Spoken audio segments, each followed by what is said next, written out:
अस्सलाम वालेकुम दोस्तों, तो कैसे हैं आप। उम्मीद करता हूं कि आप सब खैरियत से होंगे। दोस्तों हम बात करेंगे सिरप अज़ीतमा के बारे में। सिरप अज़ीतमा किस चीज़ के लिए इस्तेमाल किया जाता है, उसका तरीका इस्तेमाल क्या है।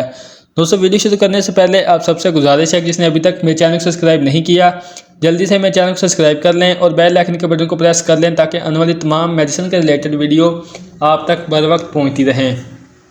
चलो दोस्तों चलते हैं अपने टॉपिक की तरफ। तो ब्रांड नेम अज़ीतमा और इसकी कंपनी की बात की तो शामी की कंपनी से तैयार करती है, जो कि एक मल्टीनेशनल कंपनी है और अच्छी मेडिसिन प्रोवाइड करती है।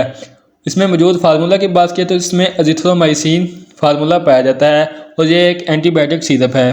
दोस्तों बात कर लेते हैं इसके बेनिफिट के बारे में कि हम इसे किन किन बीमारी में हम इसका इस्तेमाल कर सकते हैं। दोस्तों इसका इस्तेमाल बच्चों में करवाया जाता है जिसमें कि गले में बहुत ज़्यादा दर्द रहता हो, गले में रेशा हो या गले में खारिश होती हो, तो इसमें आप इसका इस्तेमाल कर सकते हैं।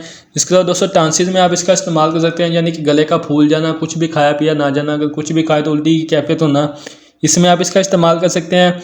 इसके अलावा दोस्तों चेस्ट इन्फेक्शन में, यानी आपके फेफड़ों में बहुत ज़्यादा रेशा फंसा हो, खांसी रहती हो, नज़ला ज़ुकाम, इसमें भी आप इसका इस्तेमाल कर सकते हैं। इसका दोस्तों टाइफाइड बुखार में भी आप इस सिरप का इस्तेमाल कर सकते हैं और नमूनिया बुखार में भी आप इस सिरप का इस्तेमाल कर सकते हैं।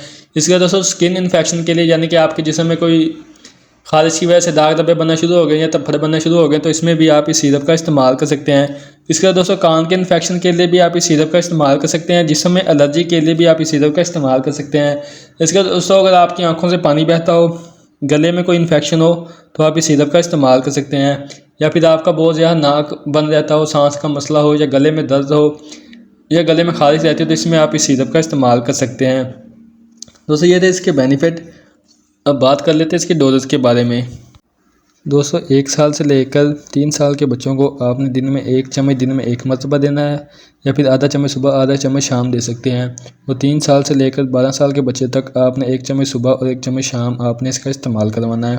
दोस्तों ये एक एंटीबायोटिक सिरप है और ये पाउडर की फॉर्म में होता है। आपने इसे पानी गर्म करके इसे बना लेना है और आपने कम से कम 7 दिन इस सिरप का इस्तेमाल लाजमी करवाना है। यानी कि अगर आपका बच्चा ठीक हो भी जाता है तो आप इसे 7 दिन पूरा एक सिरप का इस्तेमाल करवा लें करें, ताकि बाद में ज़्यादा कोई इन्फेक्शन ना हो या ज़्यादा बैक्टीरिया आप बच्चे पर ज़्यादा हमला ना करें। तो आपने कोशिश करनी है कि एक सिरप जब बनाएं तो उसे मुकम्मल इस्तेमाल करवा लिया करें। और हाँ दोस्तों ये एक एंटीबायोटिक सिरप है, कोशिश किया करें कि डॉक्टर की हिदायत के मुताबिक इस सिरप का इस्तेमाल करें, खुद से इस सिरप का इस्तेमाल ना करवाया करें। दोस्तों ये थी आज की वीडियो जो कि सिरप अज़ीतमा के बारे में थी। उम्मीद करता हूँ मेरी आज की वीडियो को पसंद आई होगी। वीडियो पसंद आए तो वीडियो को लाइक करें, शेयर करें और मज़ीद ऐसी वीडियो देखने के लिए मेरे चैनल को सब्सक्राइब करना ना भूलिए। इसके साथ दोस्तों मुझे इजाज़त दें, इंशाल्लाह मिलेंगे नेक्स्ट वीडियो के साथ। तब तक के लिए अल्लाह निगहबान।